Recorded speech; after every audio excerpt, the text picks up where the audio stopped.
Am I good? Yep. Okay. Here are the check figures for this entire handout. Okay? Now, copy these down. If you don't, I'll put them back up in a little while. If you're watching this on tape, just push pause and copy them down. But you folks, I'll put them back up. But you want to have these check figures. I'm taking them down now, though. Okay. Let me show you the answers. Well, you can copy while I find this.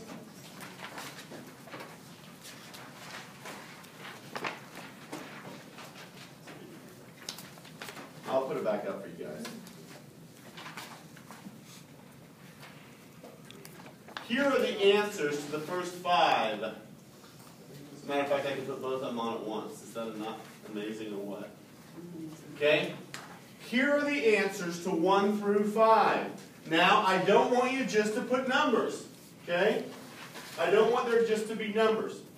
I want there to be this description as well. Okay? So take a look at those. Now, I think I gave you some cash expenses to see if you would make the mistake of adding those back, right? We don't add back cash expenses.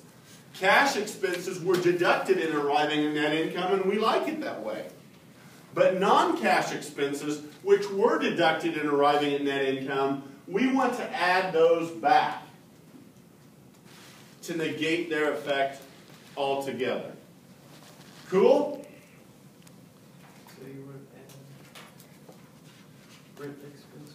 No, rent expense. Or you would subtract rent expense. No. You know why, Garrett? Because it's already been subtracted and arriving at net income. If we subtracted it, we'd be double counting. You see what I'm saying? Good question. So rent expense was deducted in arriving at net income, and we're good with that. These other non-cash expenses, we got to add back. Cool? Any questions, any other questions on 1 through 5? No? Okay. What we're going to do now then is we're going to go to the second thing in our little assembly line that we're going to do. And that is this. We're going to add back our losses and subtract out our gains. That's the second thing. Now some students might say, hey Dave, I think you made a mistake. I think you meant subtract out the losses and add the gains. Didn't you mean that? And I'll say, no, I did not mean that. Okay? Here's why. Let me give you an example. Let me divide that up right here on the board. Let's say that you own a truck, and let's say you paid $30,000 for it, and you estimated a salvage value of $2,000 way back when. And it's fully depreciated.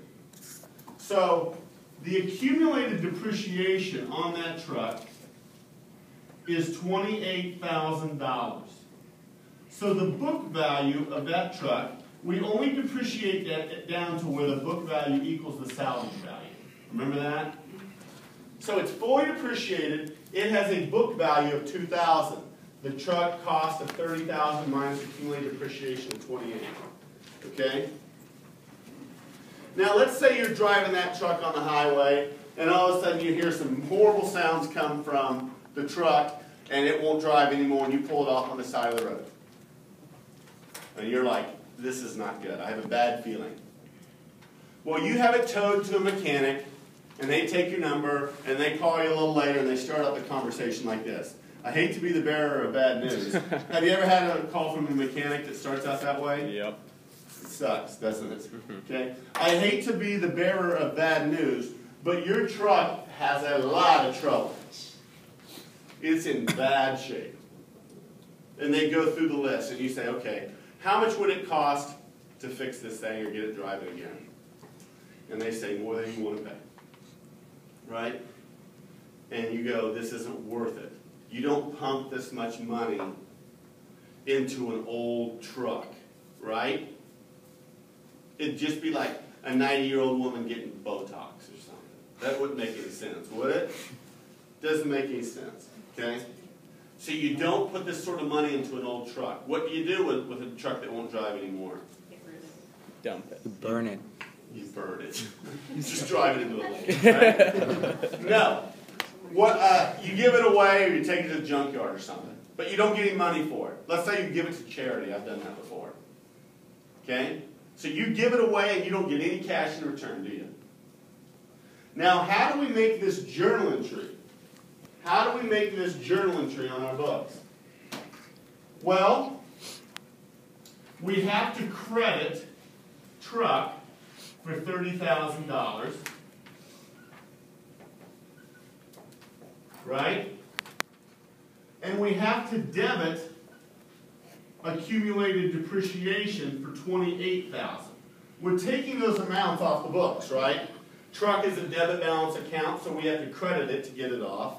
Accumulated depreciation is a credit balance account, thus we have to debit it to get it off the books, right? Well, that journal entry doesn't balance, does it? How do we make it balance? Salvage. No? We debit something for $2,000. What do we debit for $2,000? We debit an account called loss on disposal. Loss on disposal.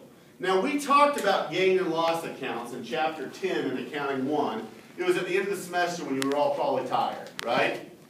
But do you remember gains and losses being discussed?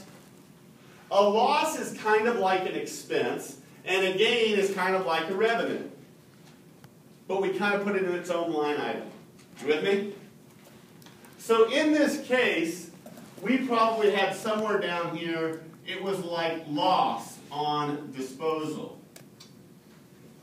Loss on disposal. And we subtracted out, what was it, $2,000? A loss is kind of like an expense. A gain is kind of like a revenue. So here's the deal. Look at this situation and think back through it. Was there any cash outlay in us disposing of this truck? No, there was not. In a way, this is kind of like a non-cash expense. That $2,000 loss was deducted in arriving at this net income number. We need to add it back to negate its effect altogether. Again, that $2,000 was subtracted in arriving at this net income number, but there was no cash outlay. We need to add it back to negate its effect altogether. A gain would be the same way if we had a gain. A gain was added in arriving at that number. We have to subtract the gain out as we prepare our cash flows from operating activities. Does that make sense? So the next thing that we do is we add back our losses and we subtract out our gains. Are you with me? I want you to keep doing this stuff too. But now we add back our losses and subtract out our gains.